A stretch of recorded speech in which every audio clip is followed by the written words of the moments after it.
Petra, the lost city carved in stone. Who built it and why? Imagine stumbling upon a towering rock face in the middle of the Jordanian desert. Only to realize it's not just a cliff, but a grand city carved straight into the rose-red sandstone.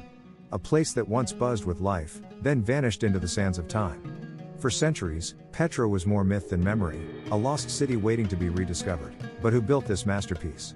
Why in such a remote and unforgiving place? And how did they carve palaces, temples, and tombs with such precision without modern tools? Today, we're exploring Petra, an ancient wonder that still holds secrets waiting to be uncovered. Stick around, because by the end of this video, you might just want to book a ticket to Jordan, and you'll definitely have a deeper appreciation for one of the greatest engineering and cultural feats in human history. The rise of Petra, a desert oasis turned trade empire. Petra was established around the 4th century BCE by a nomadic Arab tribe known as the Nabataeans. These people weren't just desert wanderers, they were masterful engineers and shrewd traders. Petra's strategic location made it a hub for the incense, silk, and spice routes that connected Arabia, Egypt, India, and the Mediterranean. What made Petra thrive was its uncanny blend of geography and ingenuity. Tucked away in a narrow canyon called the Seek, the city was hidden from invaders and shielded from harsh desert winds. But Petra's true genius was in water, yes, water, in the middle of the desert. Water in the desert, the science of Nabataean engineering. The Nabataeans mastered hydraulic engineering long before the Romans made it mainstream. They built an intricate system of aqueducts, cisterns, pipelines, and dams to capture and store rainwater and flash floods. Through gravity-fed systems, they distributed water across the city, ensuring a stable supply year-round. One of the most remarkable features is how they carved storage tanks into the cliffs to hold thousands of gallons of water. This not only sustained life in Petra but also made it a luxurious stop for traders. Imagine arriving after days in the desert to find fresh water, cool courtyards, and grand temples. Carving a city, tools, techniques, and architectural wonders. At first glance, Petra looks like it was built from the outside in, but in reality, its structures were carved from the top down. The Nabataeans began high up on the cliff face and carefully chiseled their way down, removing thousands of tons of rock in the process. They used basic tools, hammers, chisels, wedges, but combined these with extraordinary planning and artistry. The result?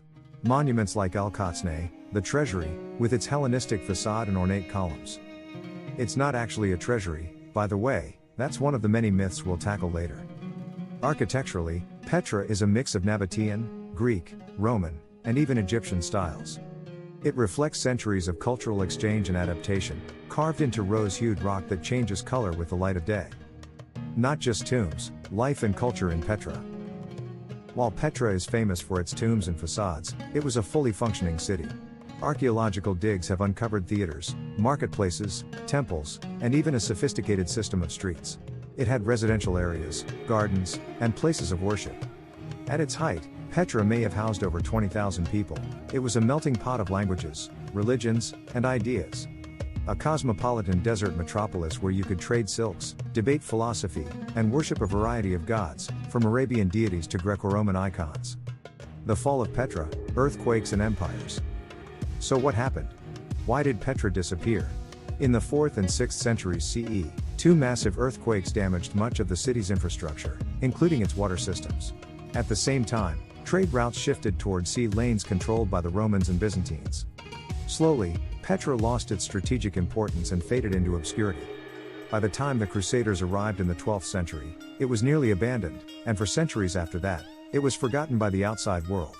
Until a Swiss explorer named Johann Burckhardt rediscovered it in 1812, disguised as an Arab scholar. Debunking myths and misconceptions. Let's clear up some common myths. First, Petra was not built by aliens. Yes, the architecture is stunning, but no, there's no need for extraterrestrial involvement.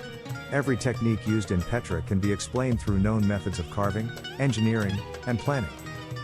Second, the treasury building isn't a treasure vault, its nickname comes from a local legend that it hid a pharaoh's riches. But in reality, it was likely a royal tomb or ceremonial space. Finally, Petra isn't just a static archaeological site, it's a dynamic record of cultural evolution. A place where ideas from East and West collided and flourished. Why Petra matters today.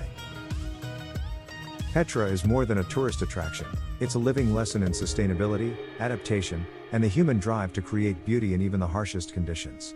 Its engineering can inspire modern approaches to water conservation and urban planning in arid regions. More importantly, it reminds us that the ancient world wasn't static or isolated. Civilizations like the Nabataeans were deeply interconnected, trading, sharing, and evolving together.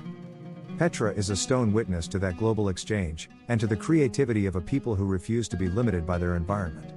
Risks and preservation challenges. Unfortunately, Petra faces modern threats. Tourism, erosion, flash floods, and even the touch of human hands have caused wear on its fragile sandstone. Preservation efforts are ongoing, but the balance between sharing this wonder and protecting it is delicate. Understanding Petra's fragility makes its story even more urgent. It's a call to respect and preserve not just this city, but all cultural heritage sites around the world. A couple of fun facts.